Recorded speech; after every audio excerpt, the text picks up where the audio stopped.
record. Here. And load up. Call to order the City of Lincoln City City Council meeting, November 28th, 2011. Roll call, please. Mayor Anderson, Here. Gordon Eggleton, Here. Gary Ellingson, Here. Chester Norikis, Here. Roger Sprague, Here. Henry Quant, Here. Alex Ward. Here. And stand for a pledge of allegiance, please. I pledge allegiance to the flag for which it stands, indivisible.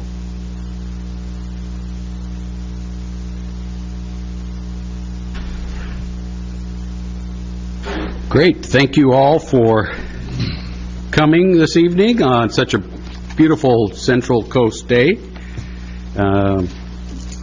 Our next item is, this is a time for comments from citizens present on agenda.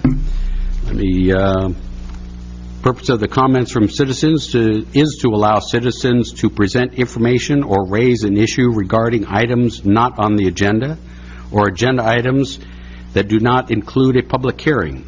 A time limit of 5 minutes per citizen shall apply. I've asked the city recorder to utilize the light system so that the speaker will be informed of their time remaining and so that we have consistency. As a general rule, this is not a time to exchange of questions.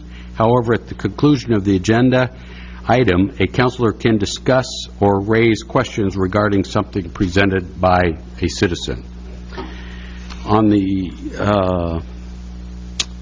so at this point, let me call, as you signed in, Ron Usher.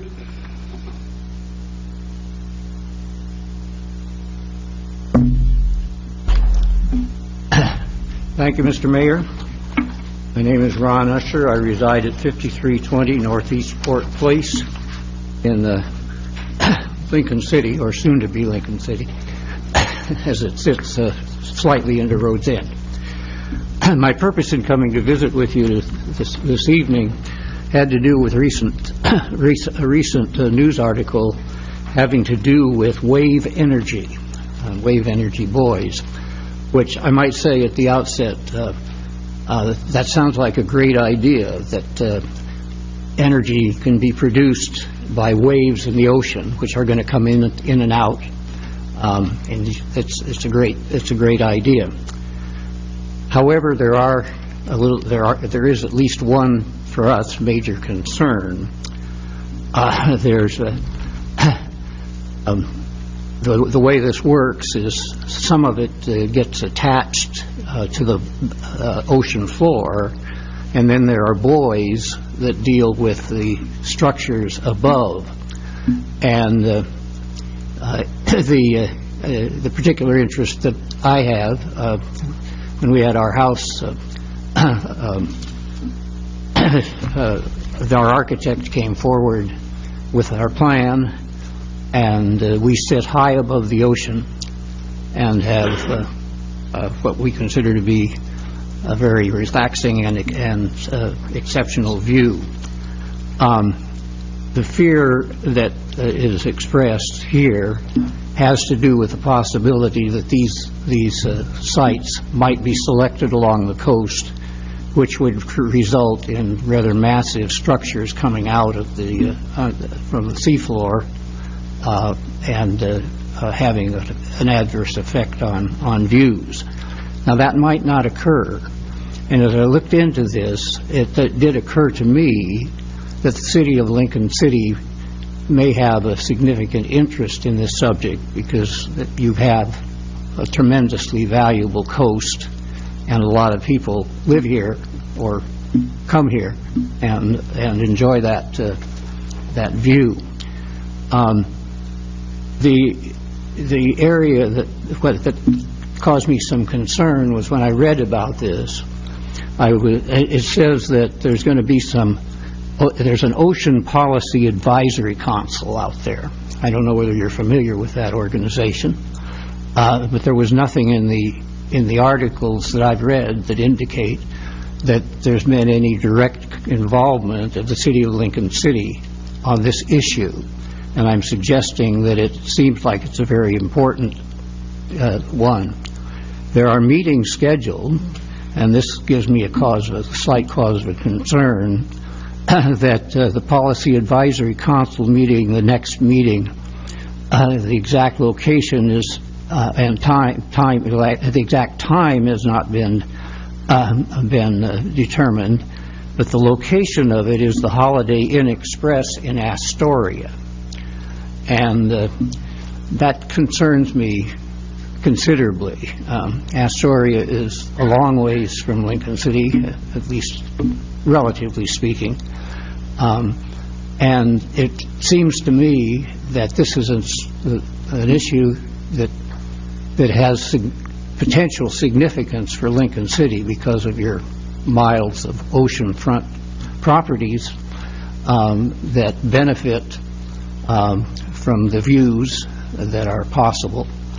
And it might be a good idea for you to consider inviting the people from the Ocean Policy Advisory Council to come to Lincoln City and perhaps meet with representatives of the city and give some consideration to this concern. I'd be pleased to try to answer any questions or comments that you have on this.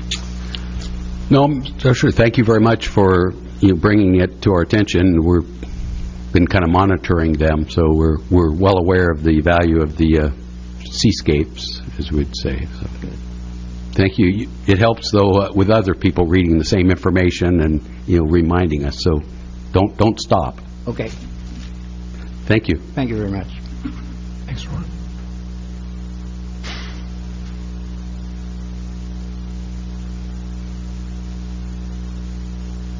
Braden Cresswell.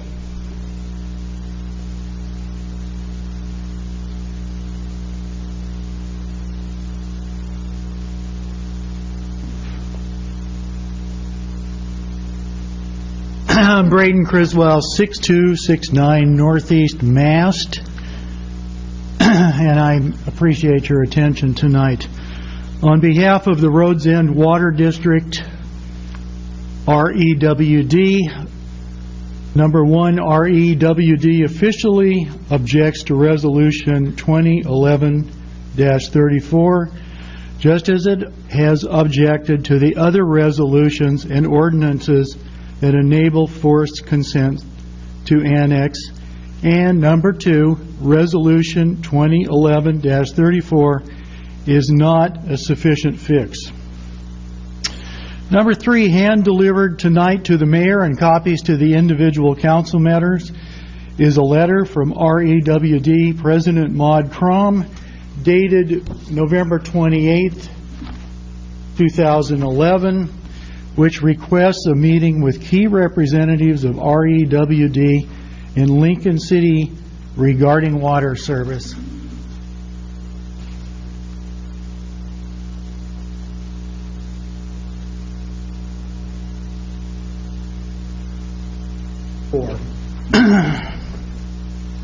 Also, I am bringing to the entire Lincoln City Council's attention a letter dated and emailed today, November 28th, from Rhodes End Water District's attorney to your city attorney.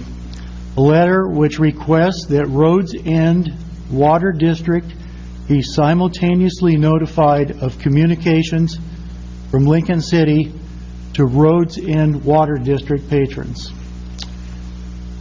Thank you for your attention. Thank you for the information.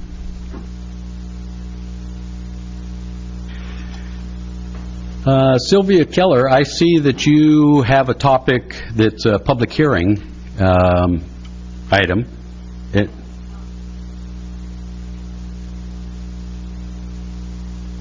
It actually would be better if you could wait until the public hearing piece on that, if that's okay. I mean, that way. I'll send the other one. Okay. Thank you. That way it becomes a part of the record, under that. Okay. Any others that didn't have an opportunity to sign up that wish to speak, now would be the time to come forward, make yourself known. Okay.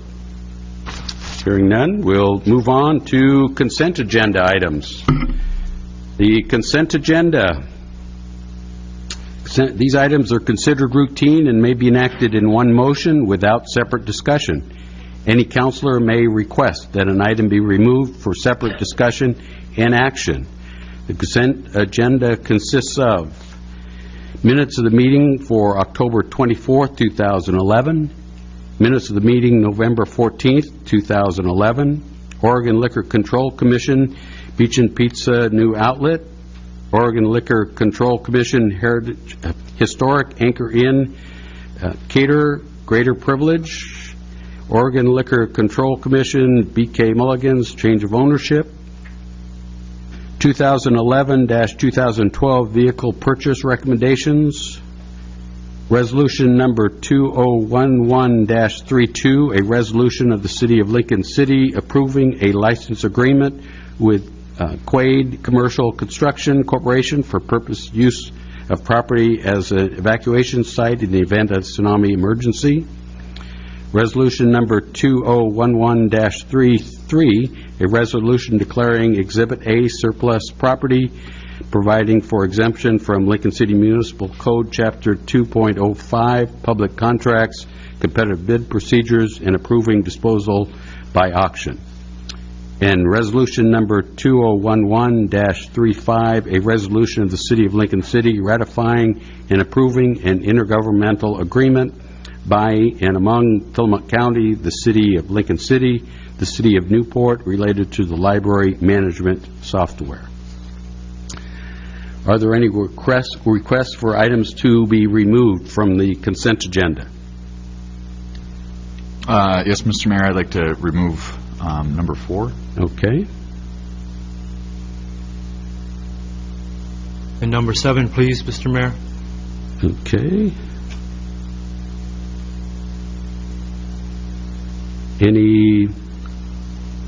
Any other requests for removal? Hearing none, then I'd entertain a motion to approve consent agendas 1, 2, 3, 5, 6, 8, and 9. So moved. Second. There's a motion to approve consent agendas with a second to approve 1, 2, 3, 5, 6, 8, and 9. All those in favor say aye. Aye. Aye. Opposed with a nay? Hearing none. Number 4. Mr. Ward? Yeah, I'd just like to recuse myself from that vote. Okay. Conflict of interest. All right. Got it. Number 4 is actually a Oregon Liquor Control Commission, Historic Anchor Inn. I'd take either discussion item or motion to approve. So moved. Second. Got a motion to approve, and with a second, the Oregon Liquor Control Commission Historic Anchor Inn, Cater, Greater Privilege. All those in favor say aye. Aye. Opposed? With one sustain, what would be abstention? Yep. All right. And then, and now you're back in, Councilor Ward. I am back. Okay, good. Number 7, Councilor Norikis, that was on the resolution for Quaid Commercial Construction. Yes. Mr. Hucker, could you give a short description of that for the benefit of the public? Sure. Excuse me. Cutler City is one area of the city that is at the greatest risk of a serious tsunami, and particularly a near close-in tsunami generated by a subduction zone earthquake, where you have 5 to 10 minutes to get out of there. Unfortunately, there is no ideal exit route for pedestrian traffic. Vehicle traffic would probably be stopped just due to congestion. There's no ideal exit route. This is one of 2 routes that we would advise the residents is available. It's a pedestrian route on private property. It would not be marked on the highway. It would not be marked on our evacuation signs. It would only be marked, or maps. It would only be marked through distribution of the information to the residents of Cutler City. Again, the property owner doesn't wish to invite people to think that this is a public access site. It's only to be used in the event of a tsunami emergency. The other route is the road up to the sewer plant, which is some distance away. So there will be two routes, and the residents could pick whichever one that they felt was nearest or most comfortable with. This helps. It's not an ideal site. Like I said, we do not have an ideal evacuation route for a close-in tsunami. And we owe Quaid Construction a vote of thanks for their cooperation, do we? Oh, absolutely. I mean, anytime you open up private property with buildings and et cetera on it to some public use, I think you're giving a lot to what I refer to as the common good. And I think people who recognize the common good deserve a special recognition. My thanks to Quaid Construction. Mr. Hawker, just a question. Have you visited the site and the evacuation site? Not for years. Okay. I guess I'm remembering where other municipalities have done something similar and they found locked gates. So I want to be assured that there's no locked gates. Not that I'm aware of. Okay. Just a clerical correction. The resolution attached says that this is Resolution 2011-32, states that it is passed and adopted on the 14th of November. Please change that to the 28th of today's date. Thank you. Any other questions on resolution? Entertain a motion for approval.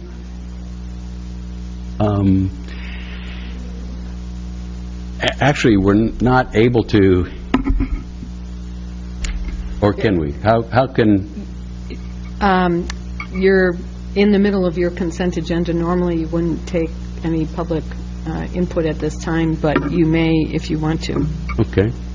If you'd come forward, then... I think the council has to approve that. Does council mind if we take a quick, not a dialogue, just a... No, that's fine. Okay. If you'd sit down and give us your name and phone number, address would be terrific. Eileen Stopper, 838 Southwest 65th Street in Cutler City. Okay. I've lived there for almost 15 years, and we have no evacuation route. I mean, there's like 65 or 70 homes down there, and we have not been evacuating. That is like, forget it, because we can't go anywhere. So my main question is, where is Quaid Construction? We will be distributing information to the residents directly on that. By mail, via mail or email?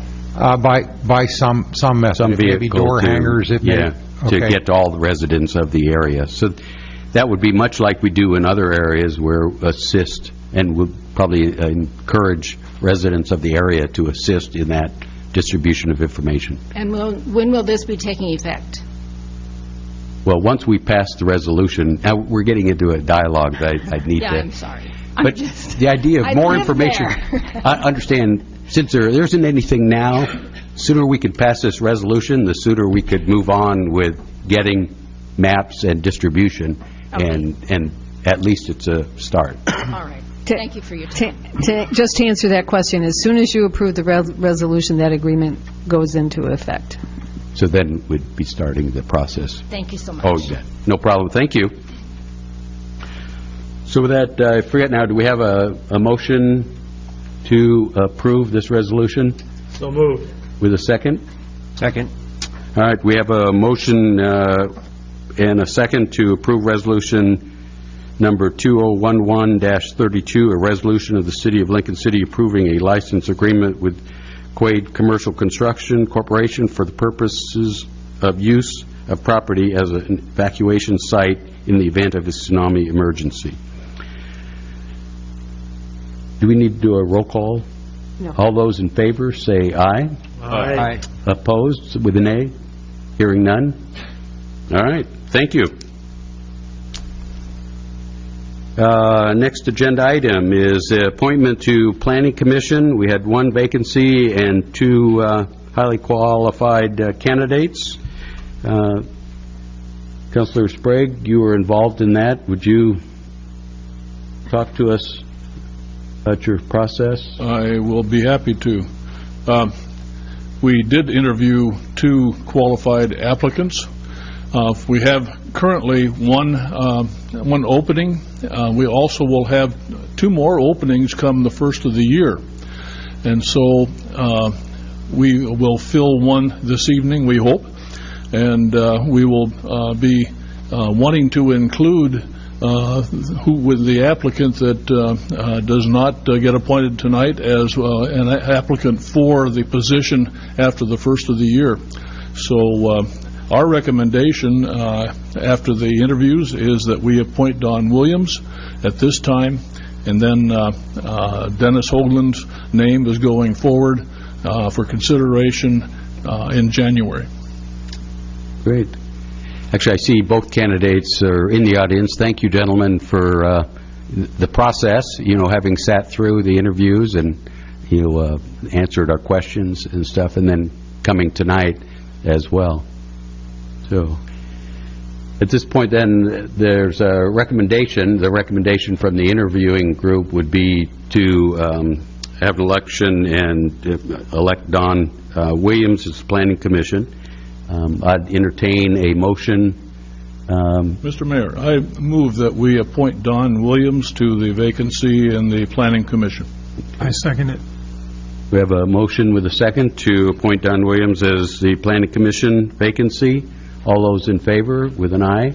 Aye. Opposed? Hearing none? Mr. Mayor? Yep. Included in your statement of applicants, because Mr. Hoagland is here, I just wanted him to know that there's been several different occasions when someone has had to apply more than once for a planning commission position, and it's not uncommon. And both would be great assets. So we're fortunate there's more vacancies we know of. So hopefully he'll do that in the future. Do we need a motion to... Now you have a vote on the appointment. So, okay, so... A motion to approve a motion to approve the vote? A motion to approve the appointment. Basically, you have a nomination, which you did by consensus motion. Now you would do an individual vote on the appointment. So you can call it a motion to approve the appointment. A motion to approve. Can I have a motion to approve the appointment? So moved. Second. We have a motion to approve the appointment with a second. All those in favor, say aye. No, I'm sorry. This is an individual roll call vote. Okay, thank you. That's what we were missing. Yeah. So, Seconded that. Gary? Gary. Thank you. Norikis? Yes. Sprague? Yes. Quant? Yes. Anderson? Yes. Ward? Yes. Eggleton? Yes. Ellingson? Yes. Motion carries. Thank you. Okay. And again, as stated, there at the turn of the year, there will be two empty seats on Planning Commission. We're taking applicants for those, and quite frankly, both of those are eligible for people from the urban growth boundary. So Planning Commission allows that of at least two individuals on the Planning Commission from the urban growth boundary. So that would be an invite to all in Lincoln City as well as the urban growth boundary to apply. I think that includes Rhodes End. City Manager reports. Thank you, Mayor. I'm bringing up as a very preliminary matter the July 4th fireworks issue that you may recall had some controversy surrounding it last time around. And I believe it's premature to have you make a decision tonight, but it would be nice if we would be able to set a date for a council meeting where you intend to consider this and make a decision so that interested parties would know if they wanted to submit something in writing or if they wanted to come to the council meeting. The decision to be made basically is one decision is the city going to fund it, and where would it be if the city funds it?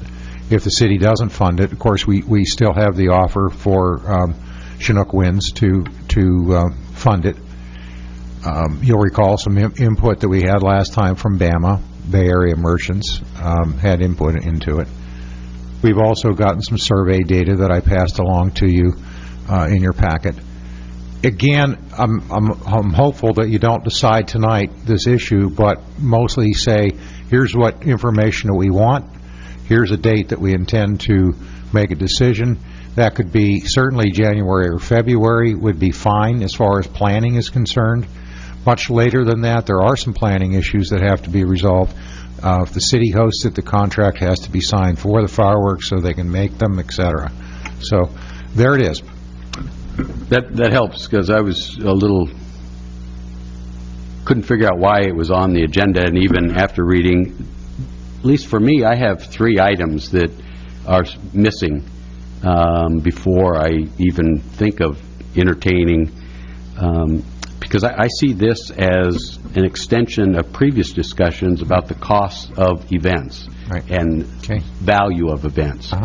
So it goes back to my first thing is I'm still waiting for, and nothing new, first quarter financials from the VCB itemizing expenses per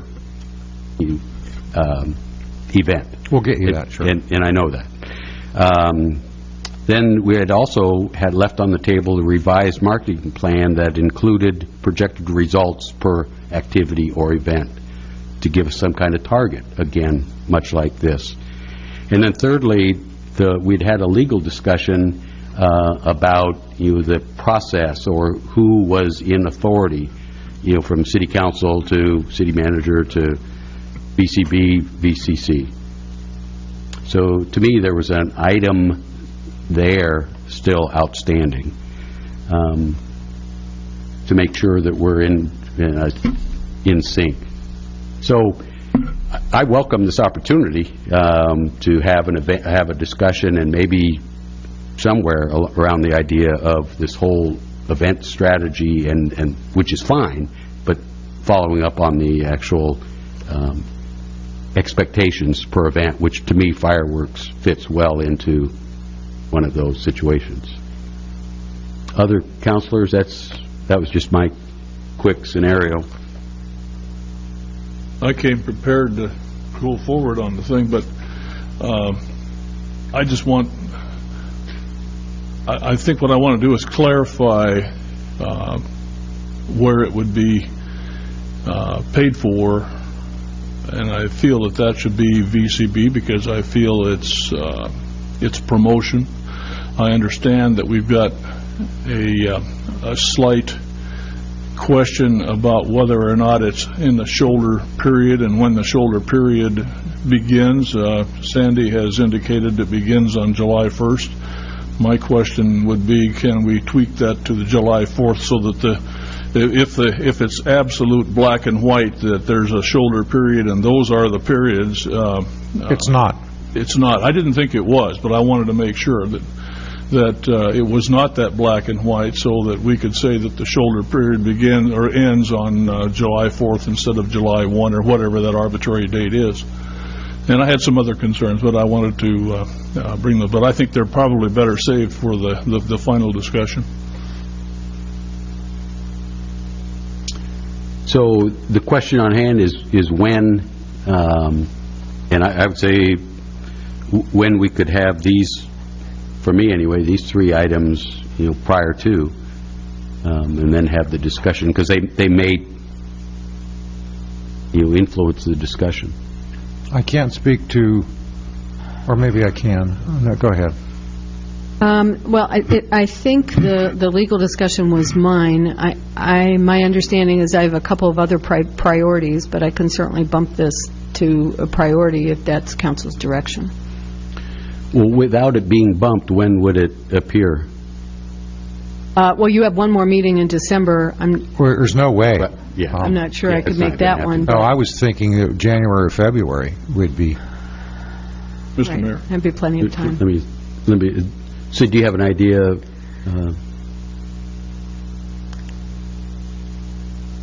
Probably the second meeting in January would be the earliest. Okay, so February is February would be usually, yeah. And Mr. Rocker, on the other two, that would be, I'm assuming we'd have that data. Well, I mean, certainly the data on Visitor and Convention Bureau expenditures, no problem.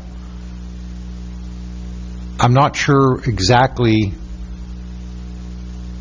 what we're looking for in the way of a marketing plan. I mean, the council's been given a marketing plan. I'm not sure what's next. The piece that was missing at that discussion, and which we sent Sandy through you way with, was come back with some kind of attempts at putting some meat on the marketing items, meaning results expected. Okay. So, and just as it relates to events, so that we have a handle, at least for me, that we would have a handle on when to start moving an event off the table. Understand they have a 3-year startup period, but much like I felt this discussion on fireworks was trying to set a stage of, whether it's a value or not a value. That's the same discussion on all events. And so I'm trying to get us to at least peg some kind of a range of expectation. Well, I think that's easy enough to get at the same time. We can certainly get that to you on January sometime. Okay. So with that, so let's figure early February for a discussion on July 4th. Sounds good. Please. If I may, Madam Attorney, what legal issues are involved? As I recall, I was looking back at an opinion that I think Chris Thomas had did some time ago when the city revised its charter. There were some things in the code that did not quite match up in terms of the VCC and the VCB. In other words, there were updates that were done, but I can be more specific. So I was working through those issues and trying to come up, not just explain those issues, but to come up with some options for moving forward. I can be more specific. The ordinance that's on the books for the Visitor and Convention Bureau Committee predated the Visitor and Convention Department. Right. And the committee was, in effect, the department. It wasn't city staff, it was citizens, business owners, whatever. The charter, for example, that ordinance calls for them to propose a budget, where the charter designates the city manager to do that, not the Visitor and Convention Bureau Committee. And just to clarify, the charter takes precedence over the ordinance in the code. There's another section of that having to do, I can't remember the details of it, but it's in direct violation of the charter. Okay, so the part that remains that's not in violation of the charter, not contradiction of the charter, is that they would approve a marketing plan, but they won't. They've always refused to do that, figuring they did not have sufficient expertise to do that. So that's the one piece that remains, as I recall, and this is just going by memory here from some time ago, that they can do, but that they didn't feel, my understanding is they didn't feel they had the expertise to do. Yes, I understand. And so this fireworks issue is just a piece of VCC business that needs to be compatible with the charter and with the VCB. Well, it depends where it's funded. It's always been funded out of the general fund until this last July. No, excuse me. It's always been funded out of the general fund. The budget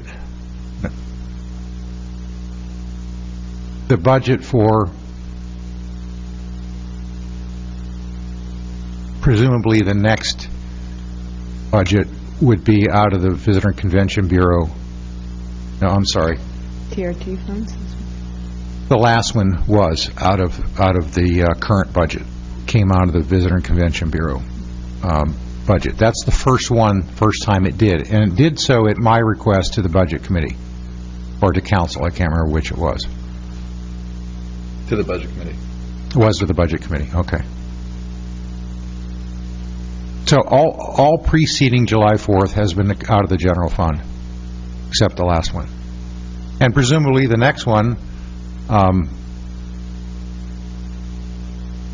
can be out of the Visitor and Convention Bureau, or can be out of the general fund, or none of the above.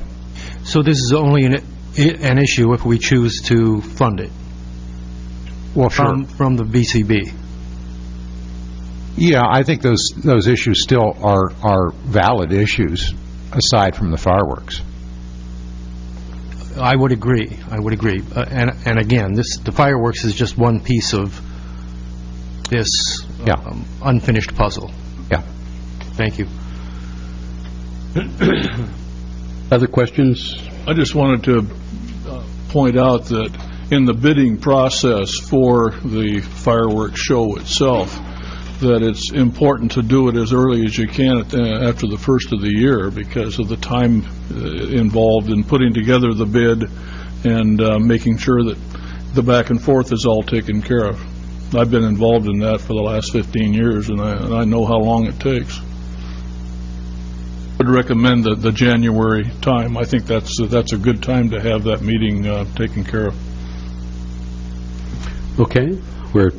So that people out there who have an interest. The first meeting in February? Is that what we're saying?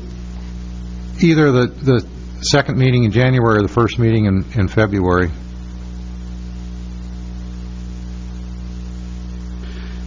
Second meeting is the 23rd of January.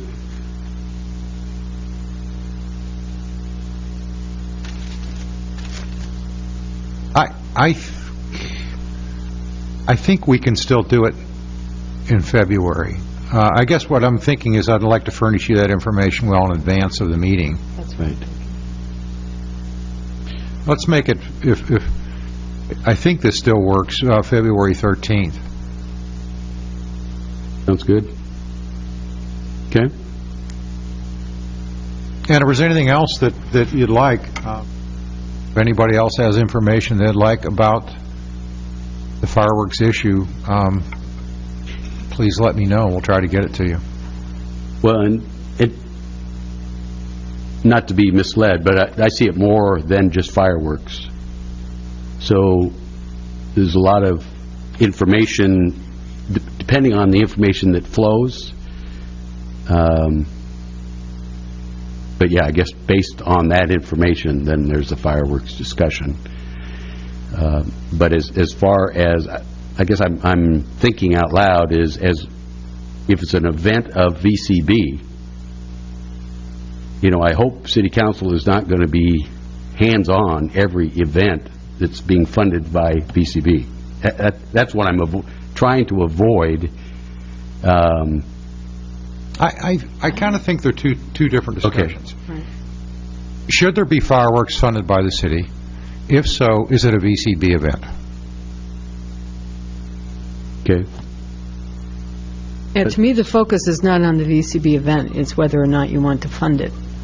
Well, see, I'm Find the really funding confused from because any source. that to me is the discussion we had previously. They're two separate discussions. I'm just saying they're two different issues. So, keeping an open mind, I'll wait for more information for February 13th.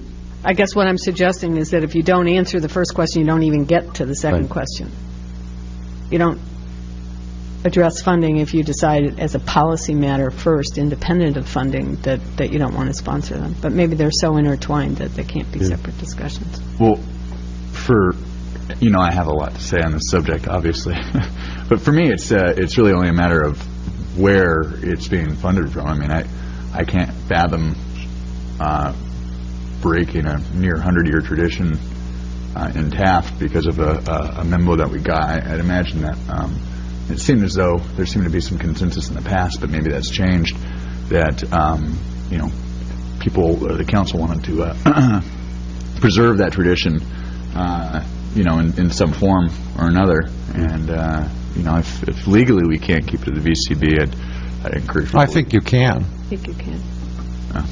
But certainly accountability is great. I really like the idea of having a return on investment breakdown for events. I'd love to see something this thorough for all the events that the VCB hosts. Right. Okay, so we'll take it up again in February. The only other item I had, I think it was at the last meeting, I announced that State Parks was going to have a public hearing on their proposed rules for the use, in this particular case, of the beach, on January 11th. That will be reset to, I believe, either February 22nd or the 23rd. We haven't heard back from them. They've canceled the January 11th. It's tentatively scheduled for either the 22nd or the 23rd of February in this room. I believe it's 6 o'clock, but please stay tuned because it's not confirmed at this point. That's all I had, Mayor. Okay. Great. Joan, anything all right? No. Moving ahead then to public hearings. This is a public hearing and this is a continuation of a public hearing from August 22nd to October 10th, and move forward to tonight to receive written or oral testimony concerning the proposed zoning ordinance amendment ZOA 2011-05 Building Heights Amendment. Mr. Mayor? Please. I had stepped down from the initial part of this discussion as a council member and would choose to do so again at this time, with your permission. That'd be fine. Thank you. Thank you. Thanks for reminding us.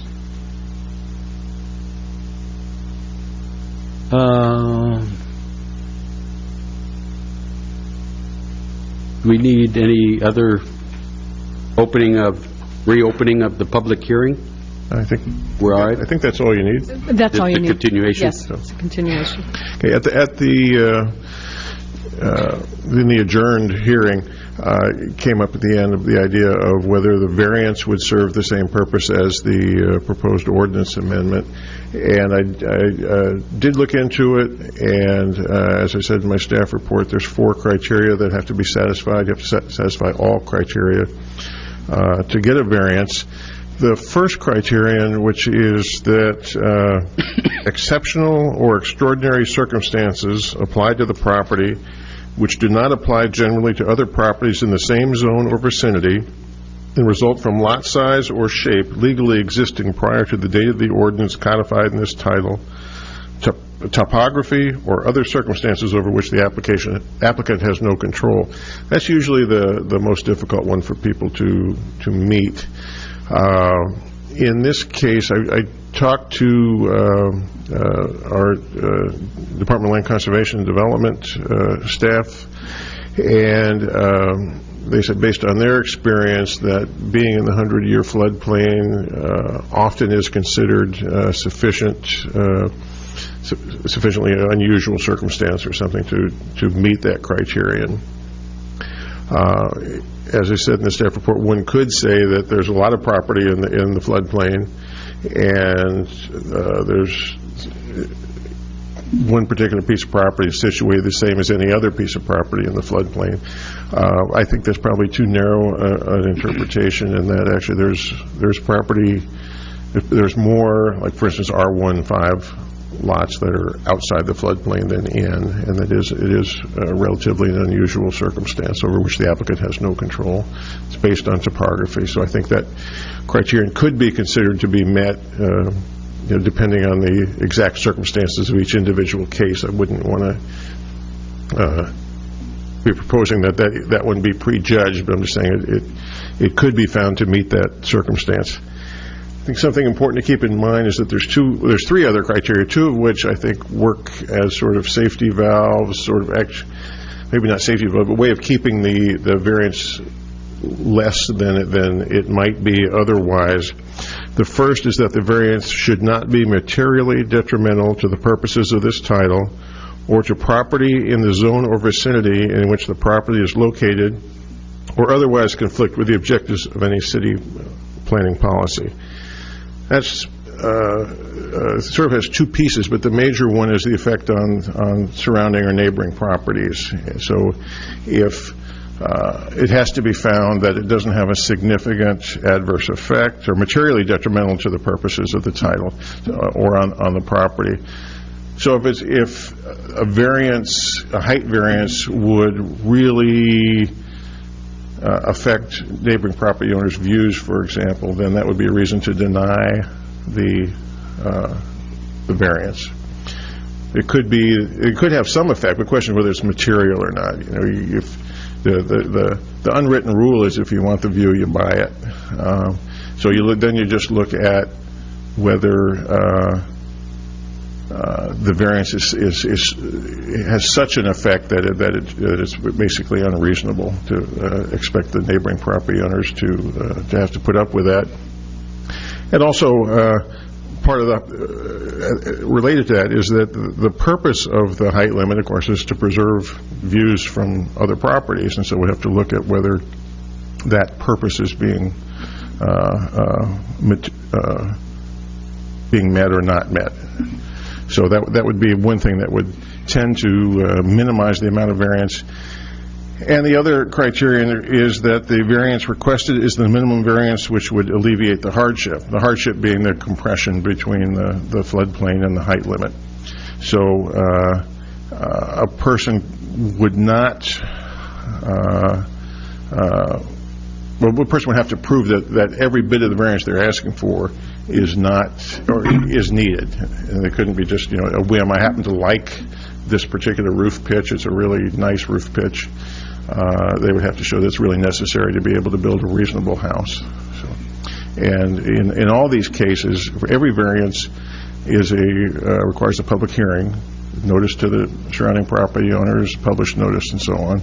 So there would be a hearing before the Planning Commission, opportunity for appeal to the City Council. So there's a lot of public process there, more than there would be for just an across-the-board grant of you could get up to 4 feet.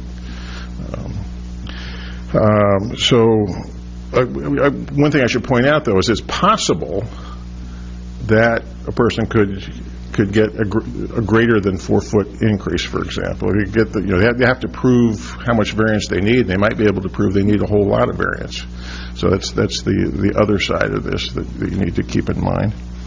But the bottom line, I think, is that the variance process would probably meet the intent of this proposed ordinance amendment, and in a way that handles it on a case-by-case basis and helps to avoid the unforeseen circumstance situation where we could end up with an across-the-board ordinance amendment on that. So that's essentially what I have to say. Obviously your option is you have your options to do just about anything. One is to say just drop this particular proposal, come back with an ordinance that is essentially like what we put in before, or with some other changes, or really anything else that you want to suggest. I should also point out that in your packet there is a letter from Ms. Keller. And I know you have public testimony as well. If staff questions of staff, anybody? Mr. Townsend, you kept talking or referencing residential, but this would apply commercial to all zones. Right. Okay. But most of the areas that are affected by the floodplain are residential. Residential. Okay. Mr. Mayor? Yes. May I? Please. Mr. Townsend, on page 2 of the ordinance, line 15 or so, where the Federal Emergency Management Agency's flood insurance study is referenced, I get the feeling in reading this that what we're attempting to do is force property owners to qualify for insurance. No. This ordinance is about height. It's only about adjusting the height relative, the amount of like I said, the ceiling on height for individual properties based on whether or not it's in the floodplain or not. The flood insurance program is outside this ordinance and exists already, and no one's forced to qualify for it, but actually it's a federal subsidy of insurance for properties in the floodplain, and it's available, but we don't require people to qualify for it, but if they do qualify for it, they get a subsidy. And why do we distinguish whether or not a property is in the floodplain? Well, why is that the city's responsibility as opposed to the owners? As far as height? No, as far as insurance, Well, there's a whole philosophical discussion we could have on flood insurance. There are strong arguments for not having the federal government subsidize flood insurance, because basically it's all the people who don't live in the floodplain or don't have property in the floodplain are subsidizing people who do. But that's sort of beyond this. let me put the question a different way. If we were to drop this segment regarding the floodplain, what would be the consequences, positive or negative? The only consequence would be that someone who wanted to build in a floodplain would not get an automatic increase in the maximum height of their building.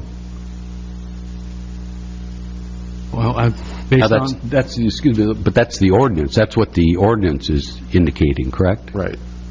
But the Councilor's question, if I could, the Councilor Narakis was pulling out just a segment on the flood insurance, and in essence, the decision before Council really is to not move ahead with this whole ordinance, because this whole ordinance only deals with this compaction height thing, and it just happens that it's in flood areas. My question is, if we did not distinguish between whether you're in the floodplain or not in the floodplain, then you would have to, if you're in the floodplain, you'd come to the city and you'd get a variance. Is that correct? You could apply for a variance. Apply for a variance. That would seem to really simplify the matter to me. And that's what Agreed. And that's what you're proposing. That's my suggestion. Yes, I tend to support the variance approach as opposed to the ordinance amendment that you have before you. Yeah. So you would eliminate letter C regarding flood insurance and regarding base flood elevation, licensed surveyors, etc. I would just drop the ordinance, the proposed ordinance in its entirety, so it would keep the situation we have now, which does not have either letter C or letter D in it. Okay, good. Thank you. That helped. That cleared up. Clarifies that. Other questions? Yep. Yes, I'm confused. I thought that there was a reason why we were looking at the flood zones versus just having the height limitations for every place in town. We were looking at the flood zones because you have a height limit. We amended the height ordinance a while ago, where instead of saying from the finished grade, we don't measure height from finished grade anymore. We measure from what amounts to existing grade now. So if you're required to elevate your lowest floor a certain distance above the existing grade, but your height limit stays where it was, from the existing grade, you end up getting your house or your building gets compressed between that flood level and the allowed height limit. So that's why this came up. And as I said, I think in most places you're talking 1 or 2 feet is the major is the amount it would be compressed. In most cases, I did identify one place where it was probably 8 feet, which would be significant. And I should probably point out, we're processing a building permit right now for one of those lots that's in that 8-foot area, and their bottom floor is garage, and their first habitable floor is, I think, 10 feet up. So, I mean, they're coping with it and staying within the 35-foot height limit they've got from existing grade. I guess I just don't see the need to make changes. I think that if we've got a height limit of 35 feet everywhere in town, I don't know why it should be violated. Well, and that's the staff memo, after going through this, that's what has, staff is kind of working it down to, yeah. But let's take some more testimony and questions, yeah? I'm sorry, so it sounds like to me that you're saying that the squeeze only happens if you're trying to get government subsidized flood insurance? No. Is that right? Squeeze comes when you want to develop your property. Fine. And right now, in order for the city as a whole to qualify for the subsidized flood insurance, the city has to require people to elevate that lowest floor above the base flood level. I understand now. Okay, good. All right, thank you. Let me, we had one, Sylvia Keller wanted to give public testimony. This would be the time. We didn't keep you waiting too long anyway. Yeah. It's good to have an audience. It helps. Sylvia Keller, 3521 Southwest Anchor Avenue. I am a co-owner of a condominium on Anchor Avenue, and there are 8 units in the condominium, and there are 6 other owners here with me this evening.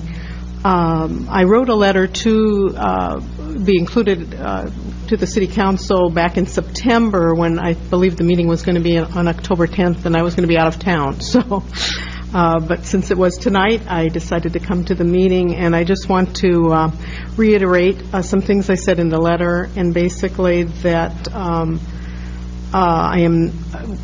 we as owners of the Overlook are not comfortable with the flood level for measuring heights, even with a cap on a height bonus, and we believe that owners of property in the floodplains should be held to the same height restrictions as their neighbors. I believe that the owner of a property in a flood zone bears the responsibility for following the community plan and should not be compensated at the disadvantage of their neighbors, which is what I stated in my letter. I was really pleased to hear the report this evening from the Planning Commission. I believe that it would be best also to take case-by-case basis when people want to have a variance in the height of their building. Our condominium complex is located on a bluff directly above 3 lots that are in a severe floodplain. Those lots are on Nell Scott Southwest 35th Street. There used to be 2 old cottages that were located below us on that property, and they were removed. And I believe that the one property owner there is now in the process of submitting building permits for that property. For us, any new construction in those lots below us have the potential to impede our view, and hence our concern about how this height issue is resolved. We trust you will reflect upon our concerns and take those into consideration when you are making your decision on this amendment. Thank you very much for listening to me. Thank you. Thanks for coming forward. And this would be the time of anybody else who wishes to speak on this matter that didn't actually sign up, would so desire. Please.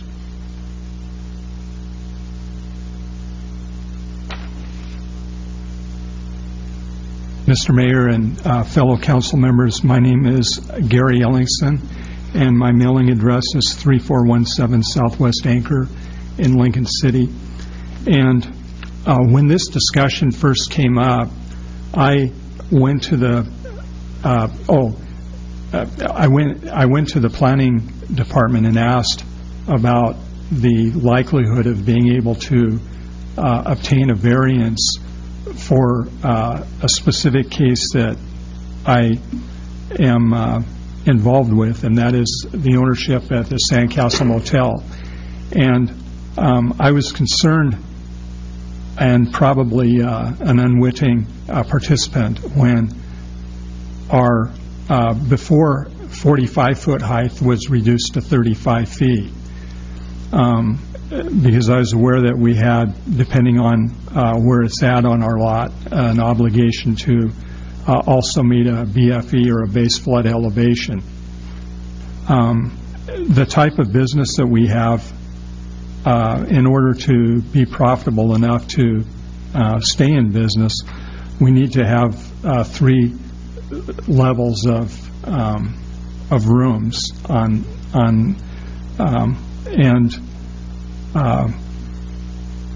with the additional information that Mr. Townsend has presented here this evening, I'd just like to basically state for the record that if in fact a variance ever becomes necessary for us to apply for, that it could be listened to relative to what we have adhered to in the past, have the same opportunity to do that in the future, and have consideration. It's hard when you have a regulation to have everybody justly affected with the outcome of it. And while I'm certainly sympathetic with people and their views and think that that should be one aspect of the discussion, I also think that being able to have a footprint that a bona fide business can participate in is also something that should be looked at and weighed as the decision is made relative to where the base flood elevation starts with total height. So I was going to prepare something, but 3 minutes goes so fast that I just thought I'd try to interject this comment, within the allotted time. Right. Thank you. Any questions? Yes. Yep. What's the height of your building now, currently? It was long enough ago, and if my memory serves me correctly, one end of our property was a little higher than the other, so there was some averaging that took place.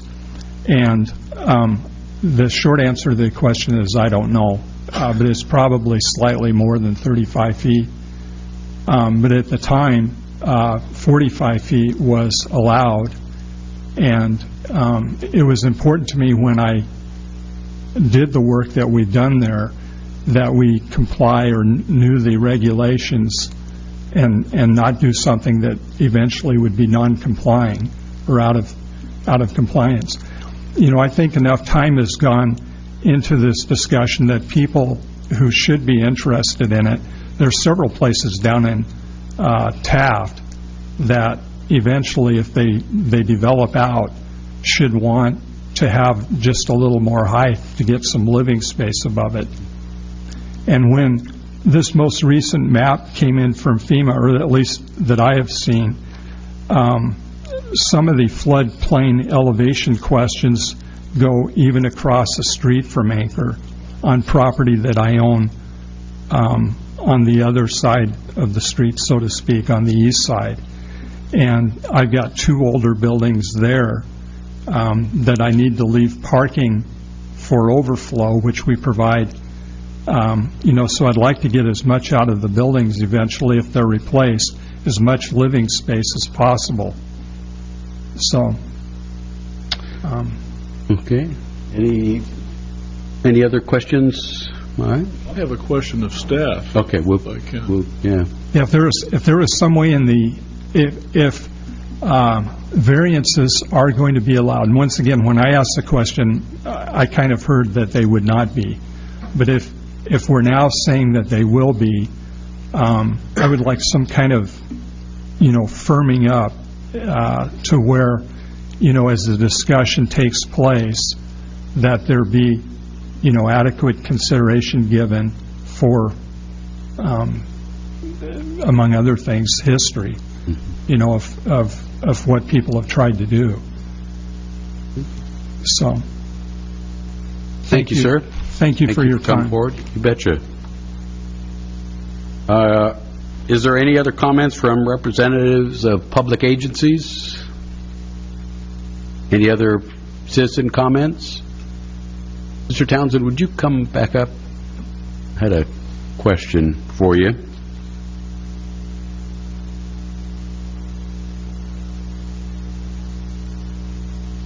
Counselor?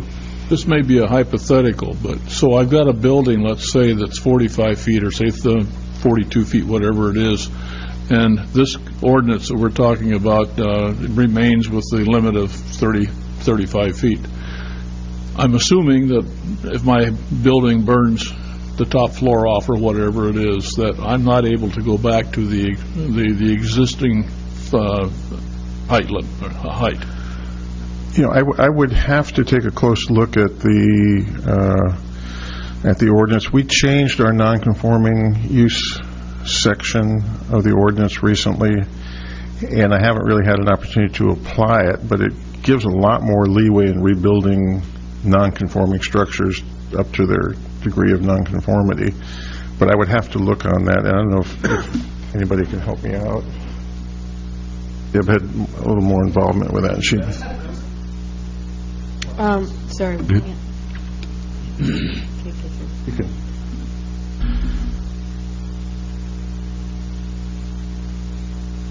So you can look up the details. But for commercial uses, if it's destroyed by more than 50%, it has to go to the Planning Commission, and the Planning Commission decides whether or not it should be rebuilt based on a certain number of criteria, appropriateness in the zone and so forth. If it's a residential, single-family or duplex, then the planning director has that discretion to approve. My concern is that somebody's business could be wiped out because we've got this limitation, and they are essentially, I would hope that they could be grandfathered in so they could go back to whatever their existing height was, so that they don't lose a business because of a loss. Well, I know that it allows reconstruction with Planning Commission approval for a commercial to the same footprint, and that's the one thing that I can't recall whether or not it also is to the same height. I believe that it might be. If I can, I think this is how, when we've had previous discussions, why we felt a variance opportunity created more flexibility than a across-the-board 2 feet, whatever type of thing, because not all cases needed that or needed more. And what I was anxious to hear, and we have, that it appears that our variance capabilities do exist that would allow flexibility on a project-by-project basis. Right. I just know that variances have been very hard to come by in the past, and not that I'm looking to loosen everything up, but I just think that fair is fair, and when there's a legitimate reason for having a variance. I think that's the test, and why you have a process of Planning Commission and then can up it to City Council. Again, if I'm not mistaken, just the process. And another aspect, when we were talking to Mr. Ellingson about his particular situation, one of the things he brought up was that he may at some point want to rebuild. And so then it's not a matter of a non-conforming use being destroyed by some natural disaster or something. It's someone who, and so our rules do change in that case. But with the variance, then he would be allowed to go to the Planning Commission and ask for permission to build to the height needed. Other questions of staff? Thank you. I appreciate that. Helps. All right. Given that, now some decision time. One, whether to close the public hearing or not. If you're in a position now to move forward with this issue and have fielded enough information that you're in that position? How do you think? I move we close the public hearing, Your Honor. Okay. Second? Second. We have a motion to close the public hearing with a second. All those in favor say aye. Aye. All right. Now your questions or decisions really are to just direct staff to drop further consideration of this ordinance and allow exceptions handled by the variance process that exists today, or send them back and with some kind of ordinance reflecting the height issues, if you still want to deal with that, and or a third would be anything else. I move we direct staff, Your Honor, to drop further consideration of the building height amendment relating to floodplains. Is there a second? I second it. We have a motion to direct staff to drop further consideration of the building height amendment relating to floodplains with a second. Any discussion?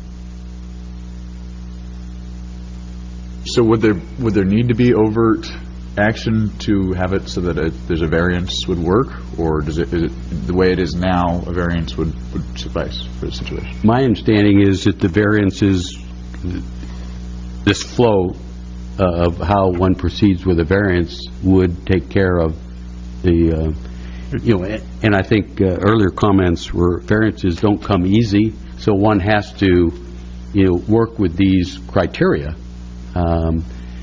But certainly it makes it more specific to the project itself rather than a blanket ordinance. And that was what we didn't know the last time we had, whether this was flexible enough, the variance process, to handle this situation. And the variance process includes appeal to the city council and then on to LUBA in case there's a, or can it go on to LUBA? It can go on to LUBA. Okay. And it's quite a tiered process if one wishes to pursue. Okay? I think I'm trying to relate back to Councilor Sprague's question, and I might not have heard it correctly, but when I was looking at I thought your question was about nonconforming use, the restoration of a nonconforming structure and how that would be impacted? Yes, okay. Nonconforming in height. In height. The code as it reads now under the new nonconforming provisions requires, at least for a commercial structure, to go back through, to go through the planning commission process for rebuilding. If it's more than 50% of the value, residential is an administrative decision. But if it is going to the planning commission, if that decision goes there, there's a list of 6 criteria that have to be met. One of those is that the restoration does not increase the degree of nonconformity or add a new nonconformity. So I would say there's the possibility for that variance, but I don't think you could exceed the limitation under the nonconforming standards.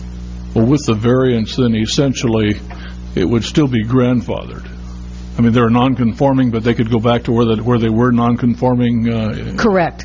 And especially if they had a pre-existing variance permit, that would still stand. Or in the case of the building that's now non-conforming, but it was conforming when it was built, and it's not more than 50%. It could go back to that existing height. In either case, I believe it. That was my concern. Okay. Okay, we have a motion on the table. Ready for a vote? Motion and a second. Just repeat the motion is to discontinue the direction for this ordinance. Direct staff to drop further consideration of the building height amendment relating to floodplains. All those in favor say aye. Aye. Opposed with a nay? Hearing none. Thank you. Thank you, Mr. Thank you, staff. Oh, everyone gets to stay because we have a public hearing.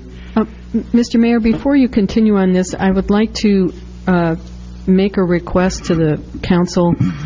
We do this fairly, it's irregular, but due to the testimony earlier this evening, I would like to request council to meet in executive session after you conduct this public hearing, number 14. It's unrelated to anything on your agenda between 14 and 15, but we need to have the executive session before you finish your agenda this evening.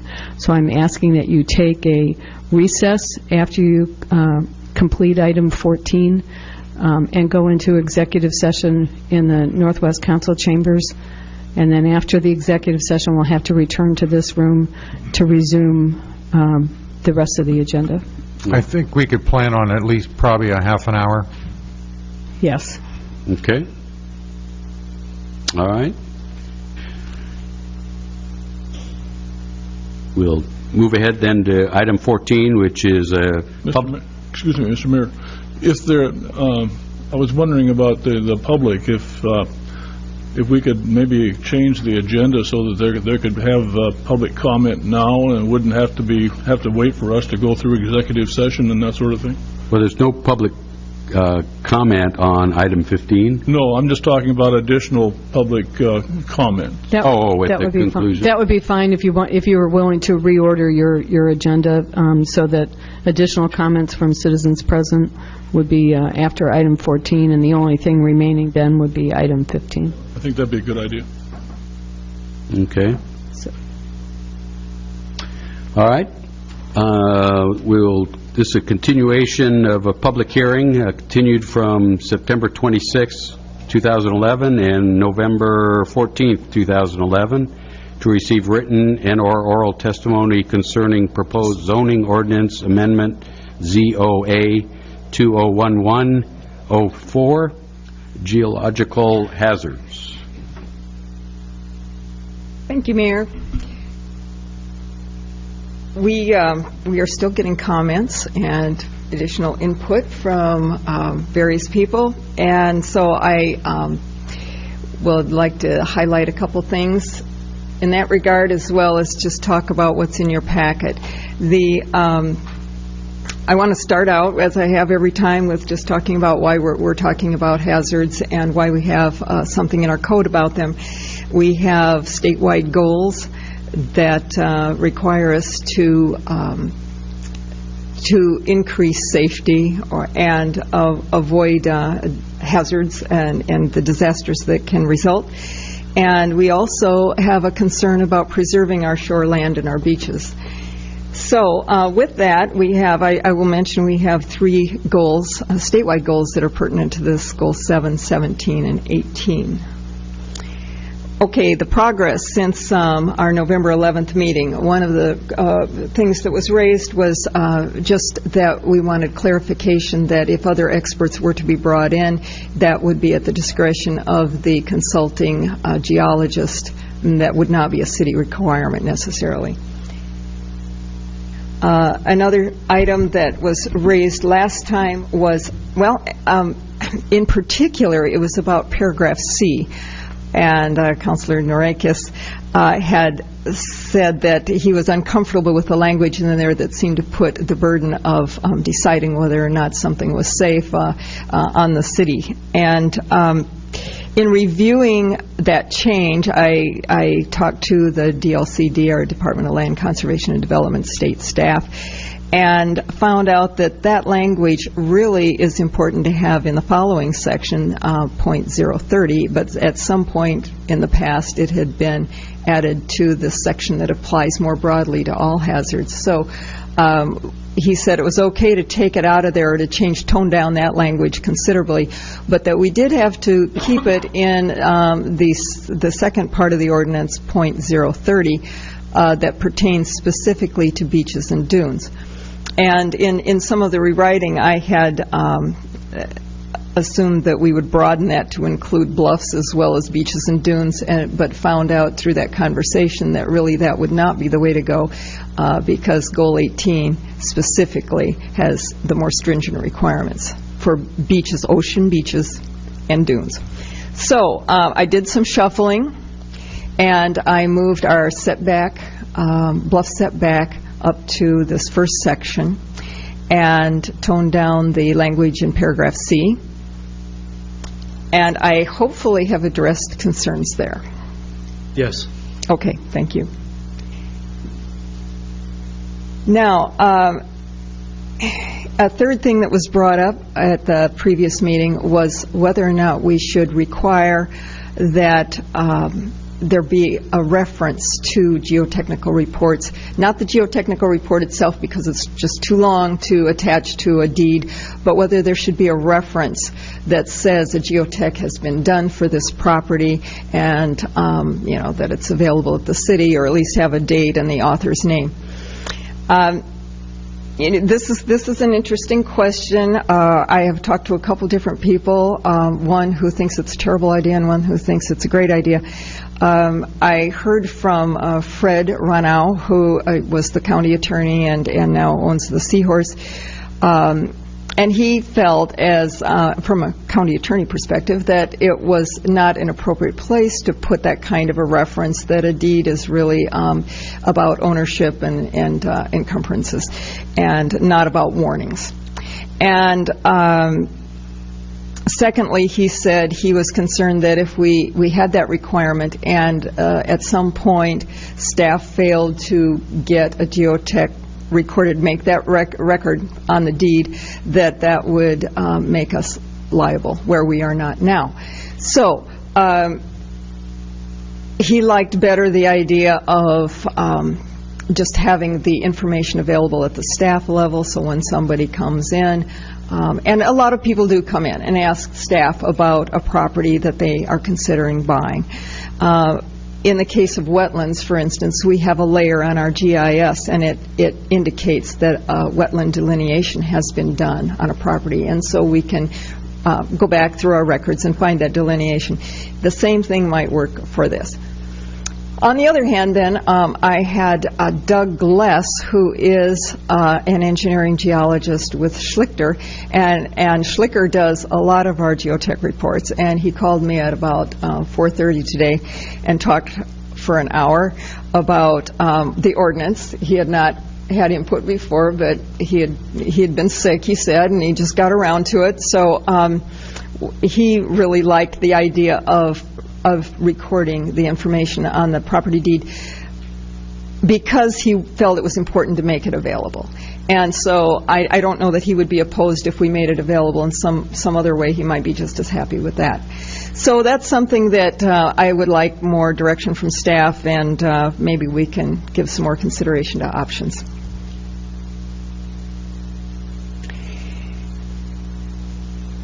All right, we had a counselor raised the issue of whether all, I want to make sure I say this right, horizontal additions should have to meet the requirements of the setback. And I guess it raised two questions, and I wasn't sure exactly which one you were asking. Whether the setback is one issue, and then whether or not all types of development should be required to have geotechnical reports. So I believe the question related specifically last time to the setback. And generally, the way that the coastal erosion hazard zones are in our city, they occupy that first oceanfront lot. And so it's quite possible on many of them that even if you are putting an addition on the east side of the existing structure, you might still be in one of those hazard zones. If you are not, then you would not, the requirements would not apply. But if you are, then I talked to the building inspector, and what we concluded is that if the addition requires a new footing or footings, that it should have a geotech. So I throw that out for you for your consideration. And then I want to take this a step further, and I alluded to a couple things in my staff report that we may need to have a second amendment later, or continue, to hold off on this one now until we have researched some other things. Because we have gone beyond what we originally expected to do with this ordinance, and some of the things that now we're talking about doing actually were not part of our original public notice, and some of them require a comprehensive plan amendment, which we did not anticipate and did not advertise or send to DLCD way back in May. So there are three of those things. I think I have them listed here. First of all, another thing we talked about last time was if the staff feels that a second geotech report, the first one for some reason is inadequate, and this has happened only once in the 10 years that Richard's been here, it's inadequate, or the neighbors, feel that it is incorrect in its conclusions or the way it was done, that the staff may ask for a second geotech. And the council felt that it would be unfair to ask an applicant to pay for a second geotech. However, I looked back into our comprehensive plan policies, and it clearly says in two different places that all expenses incurred by the staff to review a geotechnical report would be borne by the developer or applicant. So if we want to make that change, we will have to amend the comprehensive plan to do that. Second thing that requires a comp plan amendment is something that I had not proposed this time around, but I've been thinking about, and that is how we use this RNKR data. And as you recall, I hope you recall, this data was prepared in 1977, and it's been our hazards map.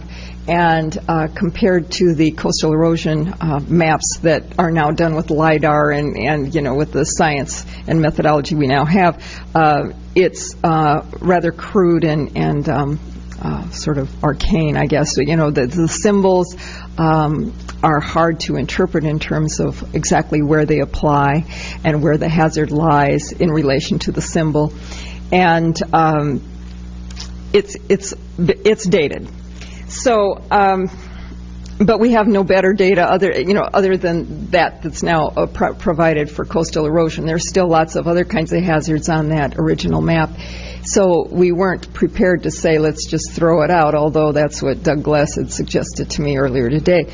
But instead, I was thinking at some point we may want to make an advisory rather than the basis for a requirement for a geotechnical report. So we would tell people coming to the counter and applying for a permit for a property, it appears that you are close to this hazard designation, and staff recommends that you get professional expert advice. So anyway, right now, though, the comprehensive plan says that hazards on that hazard map prepared by RNKR do require geotechnical reports. And so, at any rate, that's another thing that we would like to address when we advertise for a comp plan amendment and a further amendment to the zoning code. And then the third thing is what we were just talking about, whether we can allow for some things to be exempt from the requirements of this ordinance.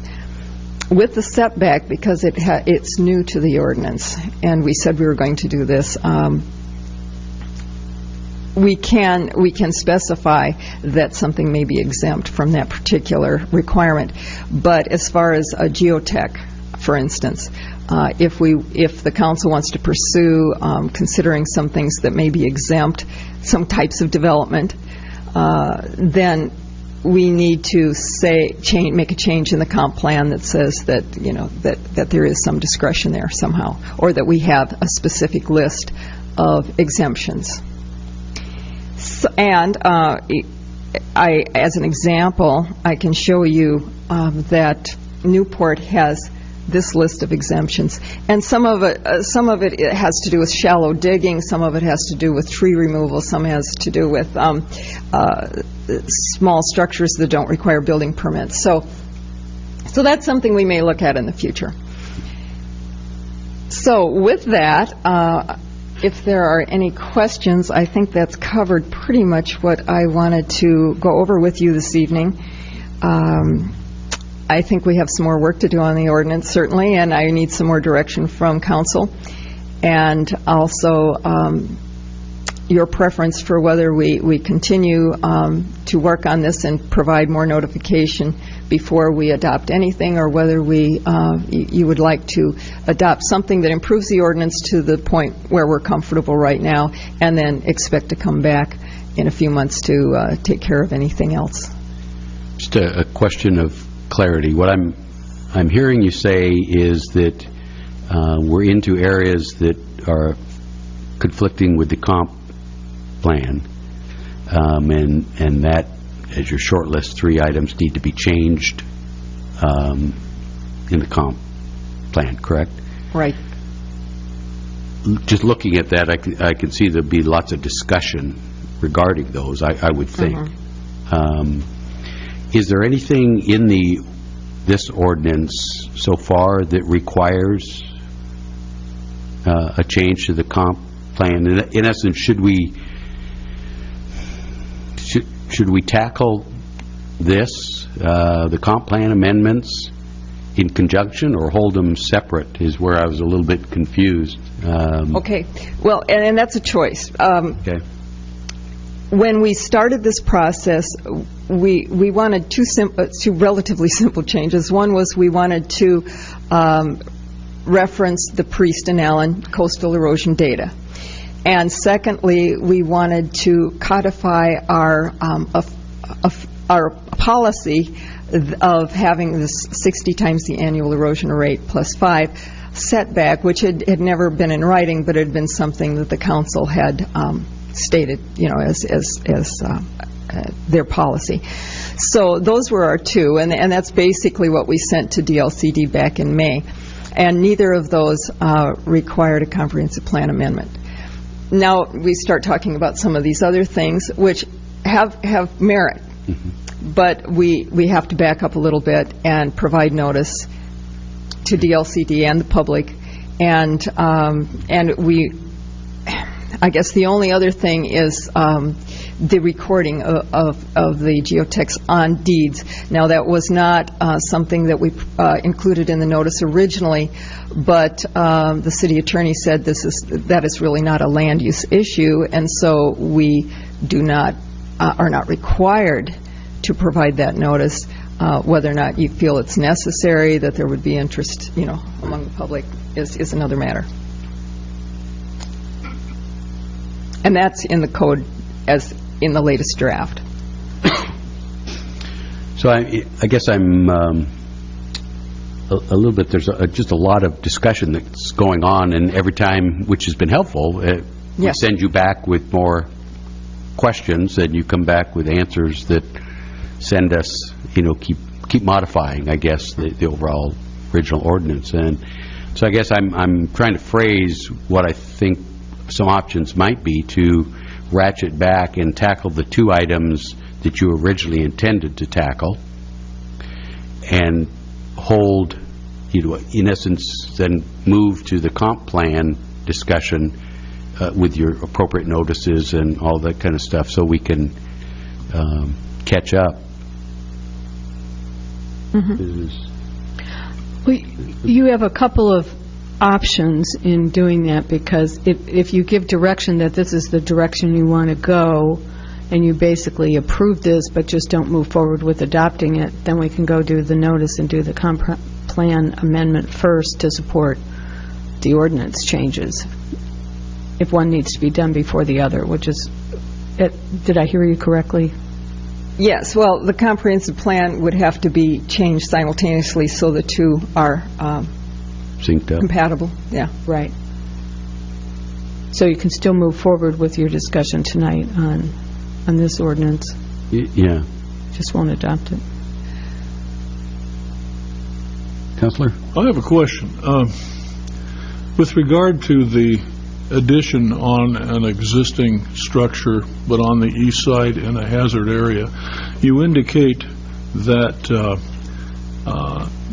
you would suggest that geotech reports for any additions requiring one or more footing. Now, my understanding is that maybe we're talking about a different construction term here, but a footing is the base and the footing that takes care of the foundation, or is the foundation. What else would there be? That? Okay. That would exclude vertical additions unless a new footing was required to support another story, for instance. And it would also exclude cantilevered additions that would have no footing, but they would extend out over the ground. But the master bedroom suite added on to the east side of the house, still in the hazard area, would require a new report. If it came down to the ground, if it had a foundation under it, yes. If it had just the footing foundation and they just put a 10-foot extension on the back end of the house, they would still have to have an additional geotech? An additional, well, it may be their first one, depending on how long the house has been there and whether it's ever had one before. Yes. And unless the geotech is less than a year old or could be updated by the same geologist who wrote it, at some point in the past. Why can't we just require that when a geotech report is done by the professional, that it shows whatever the maximum size could be built on that structure, and as long as this addition fit within that, they wouldn't have to worry about having an additional geotech report. That would save all that money. Yes, it would. And if the addition was put on before the site characteristics changed substantially, that would be fine. What George Priest said last time was if it's been a number of years before someone decides to do an addition, that depending on what's happened with the erosion, it may not be as was predicted in the report. It may be, because it isn't. You may predict a 3-inch a year average, but in a given year, you might have considerably more than that, or other conditions may have changed in the time, in the intervening years. Yeah. So he felt that it was important to do a geotech. Well, as I recall, he thought it was because he added the sense of the owner's value being appreciated. And that's why he was speaking, at least I interpreted his words to be, he was concerned for the owner. Why would this owner want to build on this huge addition without such a thing? And that's where, as I recall, I stepped in and say, let the owner worry about the value. You've already done the report on the west side of erosion, and adding to the east side is not going to adversely affect. But I guess isn't that one of these items that would be discussed in the comp plan? Because you reference, or did you? The reason that we would have to have that on an addition is it's in the comp plan? The comp plan talks about geotechs being required for all development in a hazard zone. Now, in this case, if we're talking about the setback, does the setback apply? And then that may be a different question. Most of the time, if you're building on the east side of a house, you're probably, hopefully, out of the setback. And so it wouldn't be an issue. So you get what I'm saying? I mean, because if your house is set back, say you did have a geotech and you did set your house back 60 times the annual erosion rate plus 5, then if you built something on the other side of the house, the setback would not be an issue for you. But then the question then is, would it require a geotech report?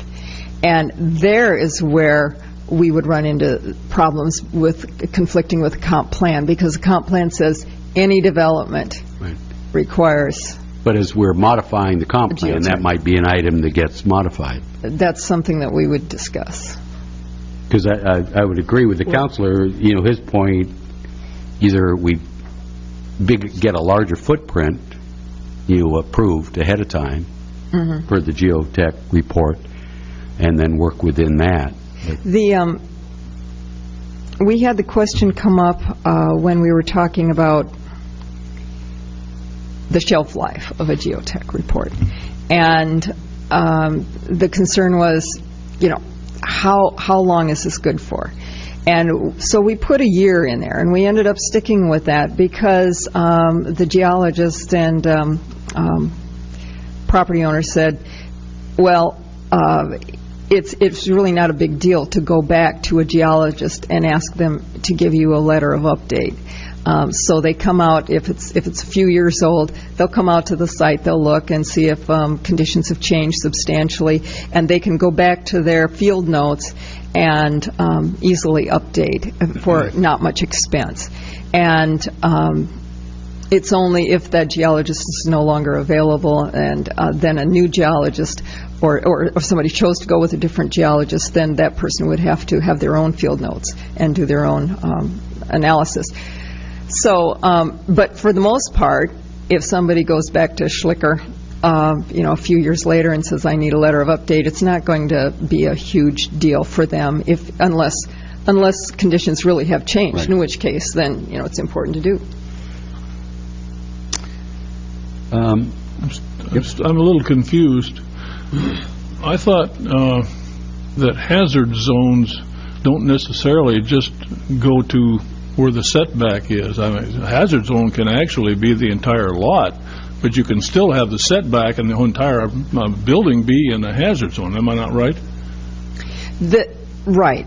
Based on the flood, the FEMA maps, some of those flood zones go way back in and clear back as far as the street, perhaps. Mm-hmm. So I'm a little concerned about in the hazard zone and out of the hazard zone. It seems to me that if we've approved a house and it's got or a building and it's got the required setbacks, mm-hmm. that even though you're adding on to the back end of that house on the east side or that building, and it's still going to be in the hazard zone, that shouldn't be a problem.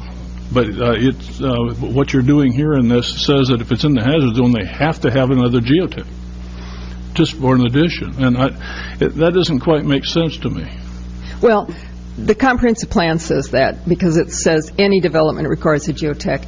And then the other thing is that it may be fairly simple thing to get a geotech update that would include the addition if the conditions on the site have not changed substantially.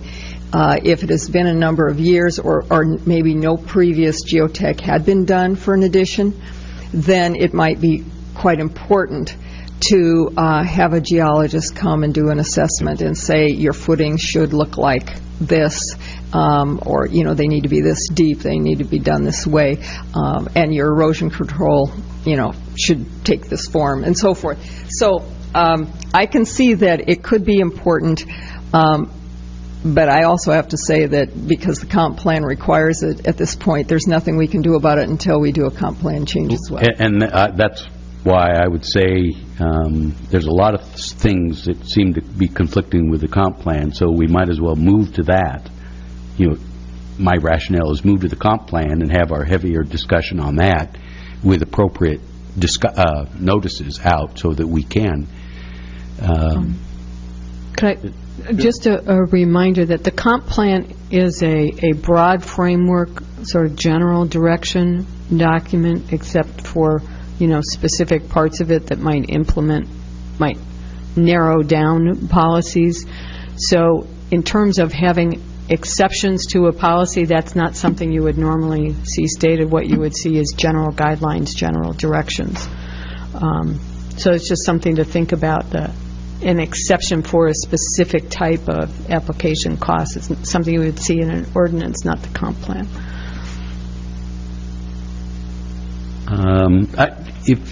Deborah, I had an alternative thoughts on the recording of the report, or that discussion of how, and our concern was to allow the consumer umpteen years down the road to be aware that a report had been done on the property. Yes. If nothing else, as a valuable baseline going forward. And I agree, in researching the recording process may not be the best. So what I would think, maybe back to anyone doing due diligence on the 50-year-old home or 20-year-old home that they're now buying and want to do some modification, would do due diligence back through the city. So I'm wondering if somewhere on the original building permit, which we retain, could be so noted that, a geotech report was completed by X on such a date. I'm just simply large enough print so that, with microfiche and, scanning and everything else, it doesn't get lost. But anybody doing due diligence on the history of their property would see that at least a report and who did it could track back through. And to me, that would be enough to make the consumer be aware, if we could get to some of that, because we retain that information, correct? Yes. I mean, and would that be typical that a consumer might be coming in and ask you for information on this property, or? We do get a lot of people coming in, and they may have several properties that they're looking at, and they want to know about them all, or they may have one in particular that they're very serious about, and they're digging a little deeper. In our address files that we have on properties now, there sometimes is an indication that a geotech was required, and if so, then oftentimes, and maybe Richard can help me out here because he's got more history with this.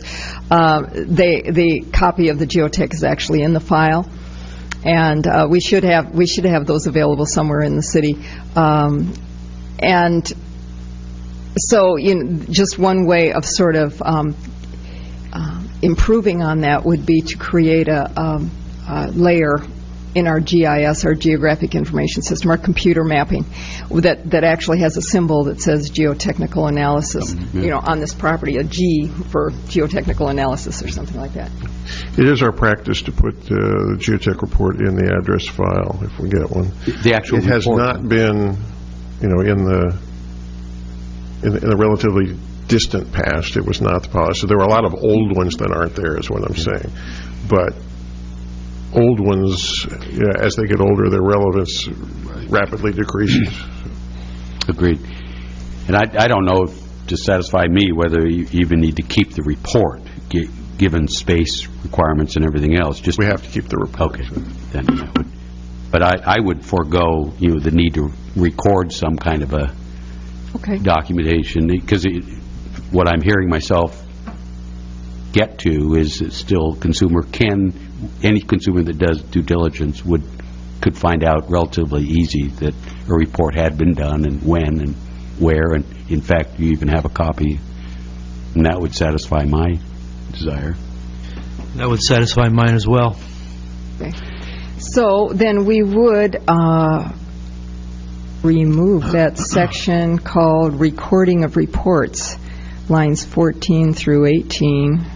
Unfortunately, I did not put page numbers, but it's 1, 2, 3, 4th page. So we would omit that.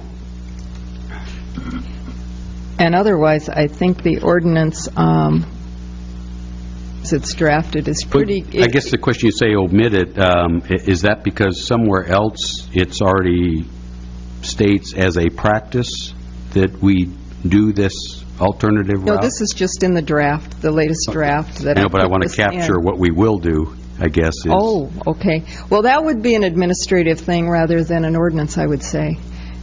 Okay.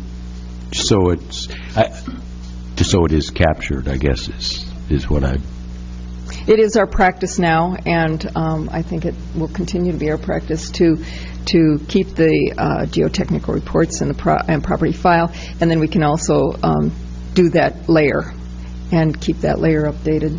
Yeah, because there's an administrative process. I have to approve the geotech reports. I have to make a finding that it's okay, and so that's in the file as well. Okay. So let me get this right. What we would like to do is acknowledge for you in the ordinance that collectively we agree the updating of data, which was one of your original requests, intents on this ordinance. We're comfortable with that. And what was the other item that you were...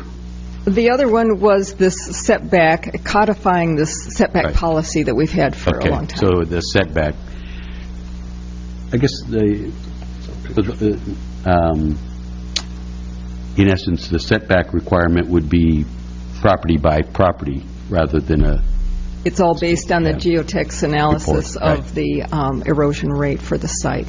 So am I understanding if council could give you comfort that those two issues are fine, that we could kind of freeze this, and I'm trying to remember what council had advised us, we could freeze that and let you notice on the comp plan changes and come back and reintroduce this ordinance? Is that what we were... You weren't... Gotcha. Yes. What I was suggesting is, since you have a public hearing this evening, that if you want, it would be appropriate to take any testimony from anybody who wishes to give comments. And then if there are portions of the ordinance that are pretty much completed, then that could be identified. I think you've identified the two sections that you want more work on, but then that can help tailor the notice for a draft comp plan amendment if that's what you want to review. And then you will shortcut having to review the whole ordinance again. But not actually have to, at this point, approve an ordinance. No, you don't. You can continue this. If we're going to renotice both this ordinance as well, it doesn't really make much difference if you want to just terminate the public hearing at this point. Okay, that's... Questions from council, as far as what the process might be? I'm curious about the time frame involved here with attacking the comp plan. What kind of a timetable are we looking at? What we try to do is have two sets of sort of major amendments a year. We haven't started the first set for the coming year yet, so it would be, and we want to put some time in on it first, before we bring something back. So it'll be months. We like to batch them because when we send out notices, we're talking about 10,000 pieces of paper that go out, and it's maybe $3,000 for postage and so forth. But I mean, if you wanted to expedite it, we could do it separately. But then you're looking at that expense. The ordinance, I think, does a lot of good things right now, including addresses paragraph C. It does those two things that we set out to do initially, and does some reorganization that is helpful. And so if you wanted to consider adopting it the way it is with the recording of reports removed, I think that would be helpful, and it would get us quite a ways to where we need to be. Okay. And then later on, and the next time we send out notices for amendments, we could include some comp plan things that would give us some time to consider how best to approach those, and maybe bounce that off of some of you. That would be my recommendation as well. Maybe I didn't say it very artfully. You said it much better than I would have. But that there may be other places in our code where it would be appropriate to look at the applicant's total cost, if that's something the council wants to consider, and how it forms that comp plan amendment. Good. So then we can come back, if necessary, and revise Okay. just a small part of this ordinance later. Mayor? Yes. Excuse me. But if we pass this right away, we will be in conflict with the comprehensive plan. Am I right? No. Oh, we won't Not be. the way that I draft. I took out the things that I realized would be in conflict with the Okay, comp plan. then that's fine. Give it another going over before I bring it Yeah, to the because final. you don't have the ordinance ready for us yet. This isn't one we would approve. This It's is not just- for adoption, Correct. right?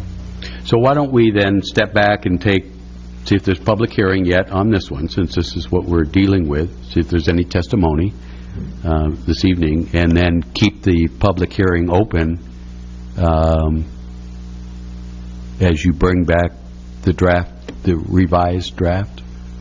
Or is there really a need to keep the public hearing open? I think if you've identified the parts that have been narrower removed scope. tonight, and basically you're just bringing back a finalized Yeah, version because now of we've this. narrowed it down, not allowing us to slip into these other areas. Right. Then I think you could close the hearing tonight and Public just bring it back okay. for adoption. Well, let's see if we have, from our massive audience, anyone who would like to come forward. May I have a question first, Your Oh, Honor? certainly. As I recall, you had a question regarding wording and utilities, and I don't know that that was addressed. Yes. Yeah, last meeting, but thank you. Actually, that is in, and I've moved it around now, but it is right at the beginning of D, Section D, bluff setback, and that's in .020. It says no bluff setback is required for public infrastructure. Thank you. Okay. Good memory. Thank you, sir. All right. At this point, I'd call, if there's any, call for, nobody signed up for testimony. If there's any person in the audience who did not sign up but wishes to speak, please raise the hand and come forward. Seeing none, is there any comment from representatives of public agencies? Seeing none. Any further comments from councilors? With that, I'd take a motion to close the public hearing. So moved. Second? Second. Got a motion to close the public hearing with a second. All those in favor, say aye. Aye. Opposed with a nay? Hearing none. And then we would expect staff will bring back the ordinance next meeting and we can move from there. Okay? At this point, we need to take a recess for approximately... Actually, you were going to do any last Oh, I'm public sorry. comment. Thank you for that reminder. Before we do that, this might be for the public opportunity. If there are any further comments, this would be a great time to come forward, and you don't have to wait through our executive session to come back for us to close out. No public comments? All right. With that, then Your recess. we'll do a recess for approximately 30 minutes and be back.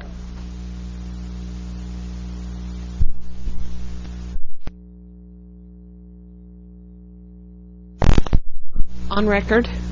All right, let's call the City Council meeting back into session.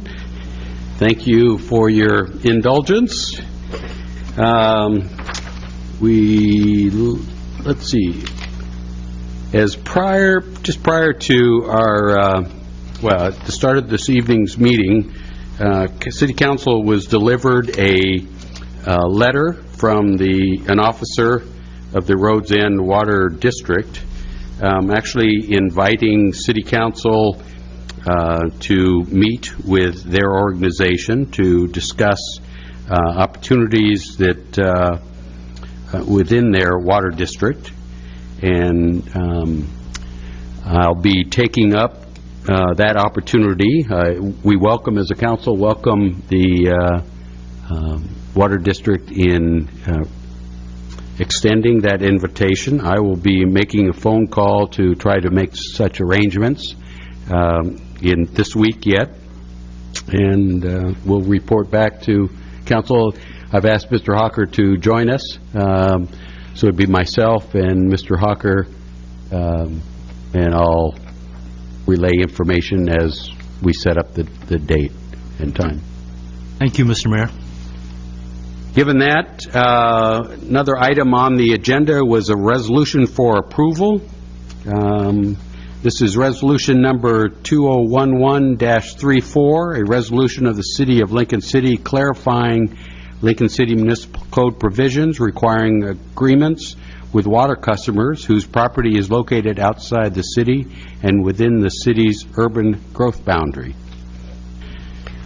Mr. Mayor and Council, just a clerical correction, lines 14 to 15 have an error. The word "not" should be removed, and the line should read, "may be unaware." Thank you for that correction. Any other, the ordinance or the resolution was in your packets and you've had a chance to peruse it. This is really trying to bring clarification to a situation that, in essence, upon annexation, that all property rights having to do with water would be the same with Lincoln City residents. So. Oh, can you restate that, please, so I could hear the last part again? So what's your specific question? So that by being annexed, you would have all the water rights as regular Lincoln City or existing Lincoln City citizens. Thank you. You're welcome. Any other questions or clarification? Then with that, I'd certainly entertain a motion for approval. Your Honor, I move we approve resolution number 2011-34, a resolution of the City of Lincoln City clarifying Lincoln City Municipal Code provisions requiring agreements with water customers whose property is located outside the city and within the city's urban growth boundary. I second the motion.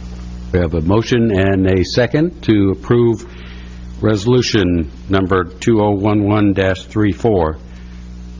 Could we do a roll call vote, please? Norikis? Yes. Sprague? Yes. Quant? Yes. Mayor Anderson? Yes. Ward? Yes. Eggleton?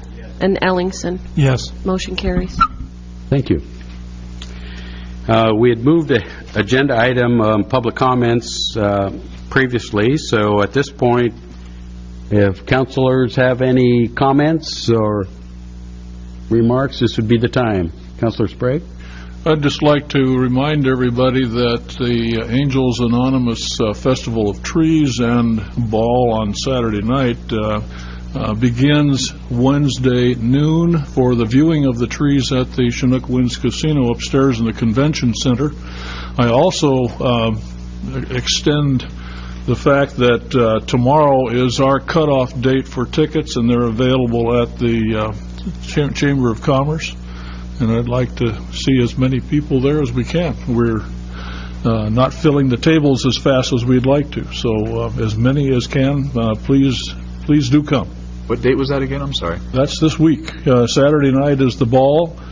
We close the doors at 4 o'clock for the public viewing of the trees.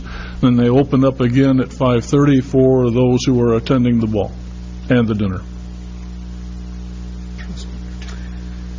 Councilor Eggleton, what might you have? No comments tonight. Okay. Mr. Quant? No comments. No comments. Councilor Ward, what have you? I got nothing. Gosh. Right. Thank you for your time and your leadership during this controversial time. You're here. All right. There you go. Councilor Ellingson, what might you say? Your comments, please. I'd just like to welcome Don Williams, who's still here after all this time, to the Planning Commission. Here, here. Yeah, it's good. And it'd be nice to have a new Planning Commission member. All right. That's all I have. Thank you. Councilor Norikis. Nothing, thank you. All right. Mine are simple. Again, reminding citizens out there that if they could check the city website and review city committees, there are still some openings on those committees, and we're interviewing. Earlier we talked about the 2 seats that will be coming open on Planning Commission. Would like to get applicants in on those. And there are other committees that you might just peruse and put in your application.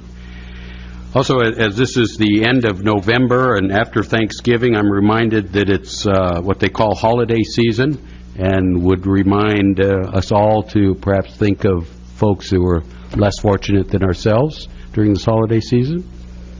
And with that, we'll be back in December. Thank you.